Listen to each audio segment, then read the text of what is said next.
এক ওভারের ম্যাচ, কোনো আউট নেই। প্রথম বল করছেন আরিফ এবং প্রথম বলই আউট হয়ে গেলেন রাজু। দেখা যাক দ্বিতীয় বল। দ্বিতীয় বলে রাজু একটি ছক্কা হাঁকালেন এবং 2 বলে রান গিয়ে দাঁড়ালো রাজুর 6। তৃতীয় নাম্বার বল করতে প্রস্তুত আরিফ।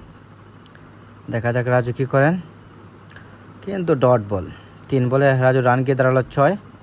চতুর্থ নাম্বার বল, ব্যাটিংয়ে রাজু এবার কিন্তু ছক্কা হাঁকিয়ে দিলেন।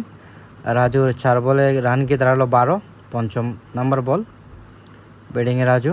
দেখা যাক কী করেন, এই বলো ছক্কা। 5 বলে রাজু রান গিয়ে দাঁড়ালো 18, লাস্ট বল ইনিংসের। এবং লাস্ট বলেও রাজু ছক্কা হাঁকিয়ে দিলেন এবং রাজু 6 বলে 24 রান। 25 রানের টার্গেটে ব্যাটিং করবেন আরিফ। প্রথম বল করতে প্রস্তুত রাজু। দেখা যাক প্রথম বল কী করেন। ডট বল আদায় করে নিলেন প্রথম বল। 2 নাম্বার বল করতে প্রস্তুত রাজু। দেখা যাক 2 নাম্বার বল আরিফ কী করেন। লেগ সাইড দিয়ে আরও একটি ডট বল। তৃতীয় নাম্বার বল, এবার কিন্তু রাজু প্রতিশোধ নিয়ে নিলেন, আউট করে ফেললেন। চতুর্থ নাম্বার বল দেখা যাক কি হয়।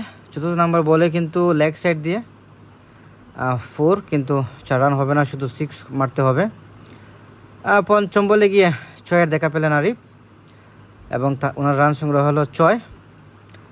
এবং লাস্ট বলে ছক্কা মারলেও জিততে পারবেন না। দেখা যাক লাস্ট বলে কী হয় এবং লাস্ট বলে ডট আদায় করে নিলেন রাজু।